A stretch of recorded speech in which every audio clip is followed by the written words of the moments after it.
Hey guys, welcome in to another This Might Hurt. So I have not shuffled yet. Sorry we missed yesterday. I had a lot going on. Yeah.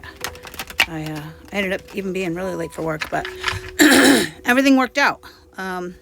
Working on a new routine at home, and it's gonna be fine. So there's a big shadow here. So let me just, there we go. Yeah, so just had to get the new routine in place. But all is well that ends well. I had a class yesterday, and I was a little bit late, so the professor wasn't happy, but happens, right? Happens. So anyway, let's get started. Energies for today, please. Energies. The Empress, showing yourself some compassion and some nurturing. And I feel like this is caring for yourself in a way that you have never cared for yourself before.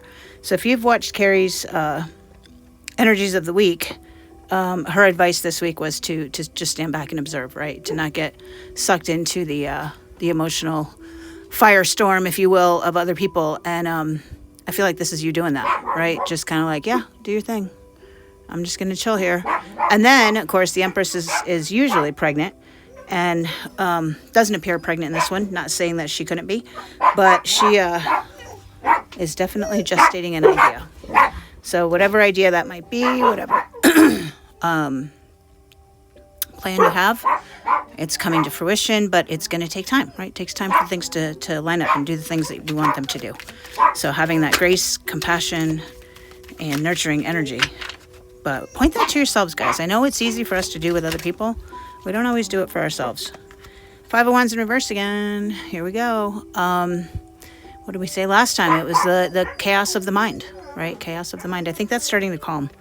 I think you're starting to separate energies from a perspective of it being, this is mine and this is yours. So I had a situation where I kept being told I was triggered. Guys, we're pretty self-aware. We can identify our triggers pretty quick, even while we're in them. And I've always told you guys, if you're not a self-aware person, what the person is accusing you of is the thing they're going through. And I think this is the fact, this energy is what it takes to accomplish that.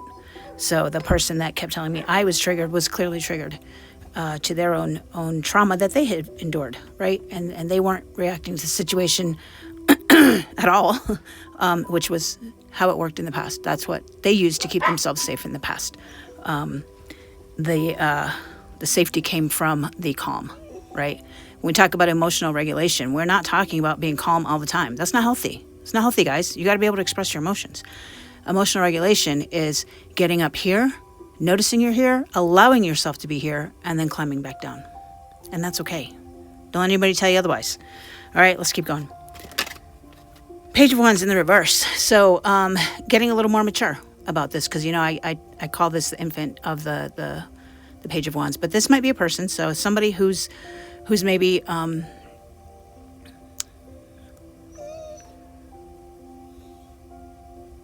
just trying to think of how I want to say this.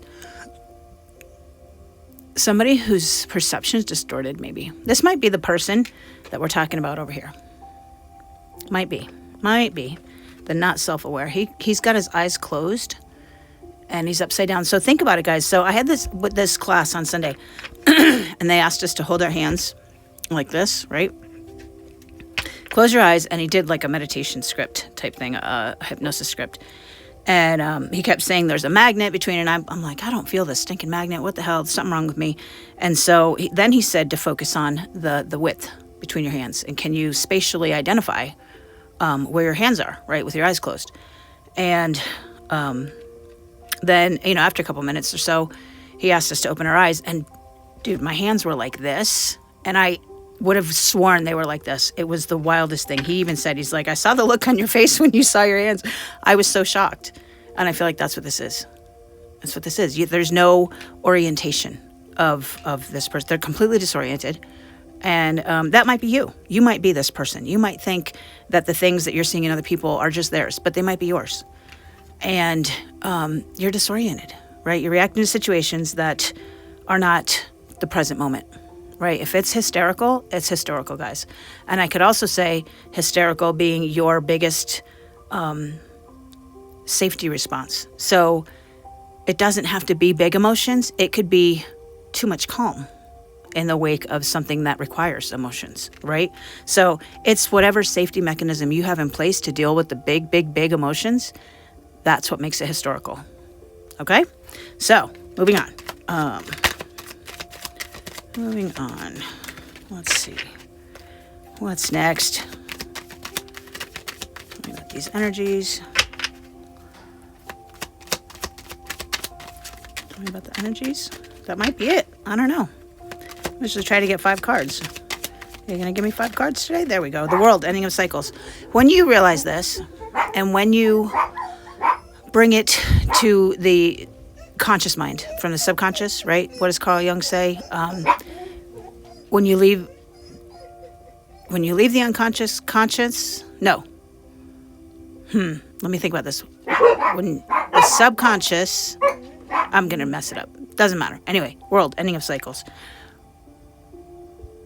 Leaving the subconscious, unless the subconscious is brought to the conscious level, it will direct your life and you will call it fate. Yes. So you have uncovered more and your fate has changed as a result of that, because you have brought, sorry guys, my dogs, but you have brought the subconscious to the conscious level. You're starting to realize those things, and it's going to end cycles.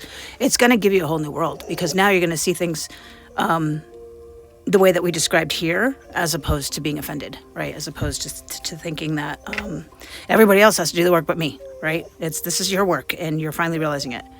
And that's going to give you a whole new world. It's actually going to give you a liberation, a freedom, because trying to control everyone around you has got to be exhausting. It's just got to be.